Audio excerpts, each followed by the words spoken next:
Okay, welcome back. Today we're going to be talking about the ideal way to build muscle. Today's video is going to be more focused on the diet part. The workout videos will be coming soon. Let's talk about some misconceptions that most people have. The first one being the only way to lose fat is by cutting, and the only way to build muscle is by bulking up. I'm here to tell you that that's completely wrong. There is a third way to actually lose fat and build muscle at the same time.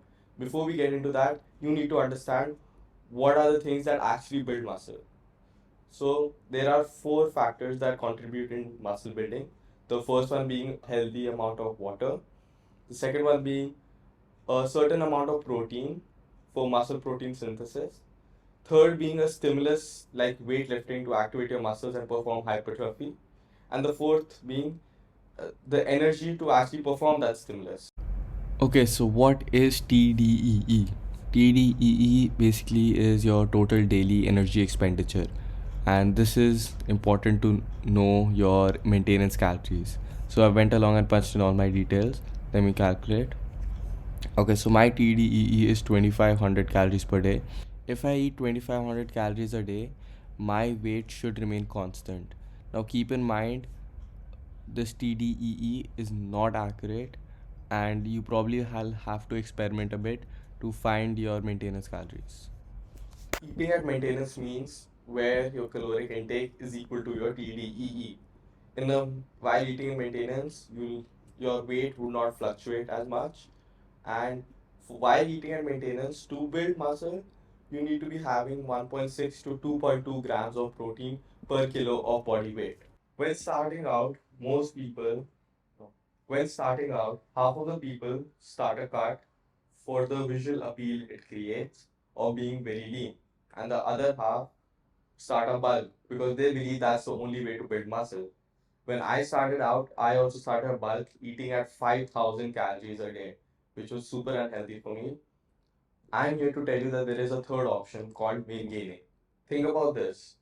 If you would never need to go on a cut if you never bulked up in the first place, the biggest benefit that meal gaining provides is that your body weight stays the same, but all the fat in your body gets replaced by muscle if you focus on the four things that actually build muscle. This is known as body recomposition, where your body composition changes, but your weight stays the same, which means that if you're already lean and think about bulking, if you actually maintain, that body fat will stay at the same level, but your weight will increase.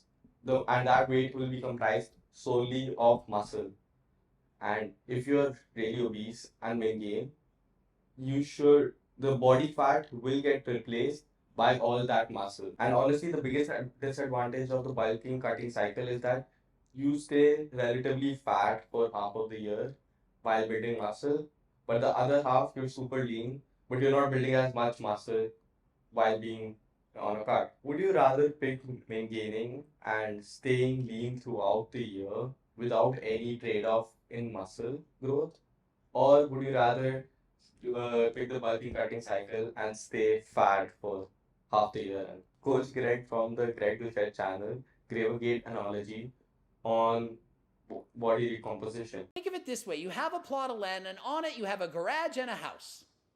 On one end, you're trying to build up your house, trying to make an addition to it, an extra room.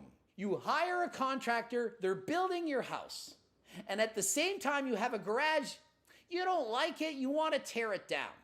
You hire a different contractor to tear down the garage. On any given day, you can both tear down the garage and build up the house at the same time, independently of each other. Tearing down the garage represents burning fat. Building up the house represents building muscle. Two separate contractors. This happens in your own body.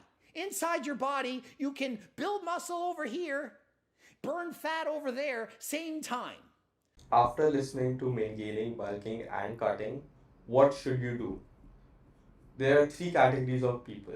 Category A, if you are excessively obese, uh, you should cut, but cut very slowly instead of crash dieting. Crash dieting will be very unhealthy for you. Your testosterone levels will fall, and in general, your body gets affected. Especially if you're a teenager, don't crash diet. cut slowly, under maintenance. The second category of people are if you're already lean or you're skinny fat. Maintaining is perfect for you if you are one of these people because the muscle will be built if you focus on the four things that actually build muscle, but your weight will not go up in fat. The third category of people are people who are excessively lean or to the point where it's actually unhealthy for them to stay at that body fat. Maybe bodybuilders who just came out of a cut, or someone who's in general very skinny. Or third are people who are anorexic. If you are one of these people, what you should do is uh, bulk up slowly. Don't bulk up like me, where I ate 5,000 calories a day, force feeding myself. Just bulk up slowly over maintenance. In conclusion, just go to the gym, eat healthy food, eat that food at maintenance, and eating at maintenance is not really hard because on a cut you're starving yourself and on a bulk you're force feeding yourself. Cutting will be really easy for you. Right? Also keep in mind bulking and cutting are temporary diets, but maintaining something you can adopt in your lifestyle.